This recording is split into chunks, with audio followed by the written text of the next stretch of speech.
Frédéric, d'abord bonjour. Bonjour. Et puis le feuilleton continue. Ah bah oui, c'est un feuilleton, effectivement, chaque mercredi désormais.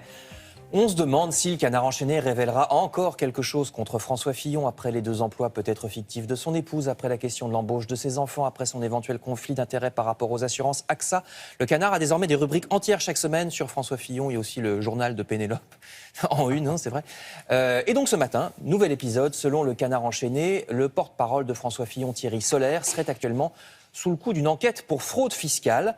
Le journal parle aussi d'un ancien travail de Thierry Solère à 12 000 € bruts par mois dans une société où pourtant un cadre déclare au journal ne l'avoir jamais vu. De plus, l'Office de lutte contre la corruption enquêterait, selon le journal, sur la société de l'épouse de M. Solère. Bref, je vous renvoie au Canard si vous souhaitez les détails. Ce qui est certain, pour en revenir à François Fillon lui-même et non pas son porte-parole, c'est que sa campagne devient difficile. Il est inaudible, écrit Libération en couverture. Même les sympathisants de droite semblent se détacher de lui. D'après un sondage que vous voyez dans l'Humanité à droite ici, François Fillon aurait dégringolé de 10 points. C'est un sondage sur l'adhésion à sa personne. Il est désormais loin derrière messieurs Macron, Mélenchon et Hamon. L'ennui pour la droite, c'est que même si François Fillon se retirait, ce qui pour l'instant ne semble pas l'envisager, eh bien qui mettre à sa place? Le Canard enchaîné raconte ce qu'il appelle un putsch raté de la Saint-Valentin. Les opposants internes à François Fillon n'ont pour l'instant pas réussi à lancer un plan B. Et s'il ne se maintient pas, qui va prendre la suite? Vous avez vu, c'est une question que se pose le Figaro. Alors, voilà, s'il ne se maintient pas, qui va prendre la suite? Alors, le Figaro a peut-être une petite idée derrière la tête, parce que quand vous tournez la page, vous tombez comme par hasard sur un immense portrait de François Baroin avec une pose façon portrait officiel de président de la République. Donc, on verra ce qu'il en est.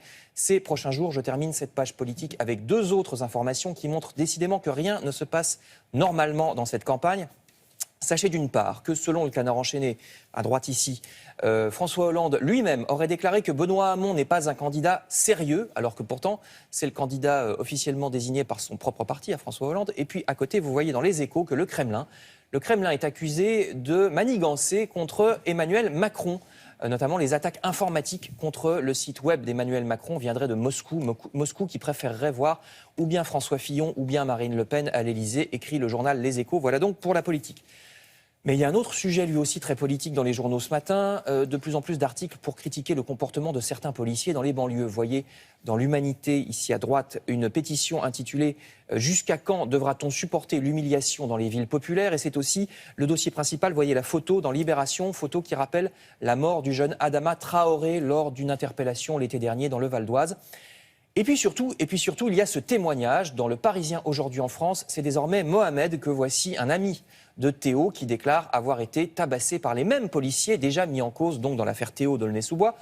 Plusieurs journaux depuis hier montrent ce visage tuméfié de Mohamed. Les témoignages se multiplient par ailleurs pour dénoncer le comportement violent en toute impunité qu'auraient certains policiers dans certaines communes de banlieue. Vous trouverez aussi sur le site internet de l'Humanité, voici un article selon lequel le commissaire de police d'Aulnay-sous-Bois aurait déjà été condamné il y a quelques années dans une affaire de violence policière. Alors personne ne conteste le travail très difficile de la police, surtout dans les banlieues. Certains policiers l'ont même payé de leur vie, d'autres ont failli mourir brûlés. Par exemple, l'automne dernier dans l'Essonne à Viry-Châtillon, vous vous en souvenez. Mais enfin, ça n'empêche pas que la presse pose ce matin quelques questions à propos du comportement de certains autres de leurs collègues. Merci beaucoup Frédéric, à tout à l'heure.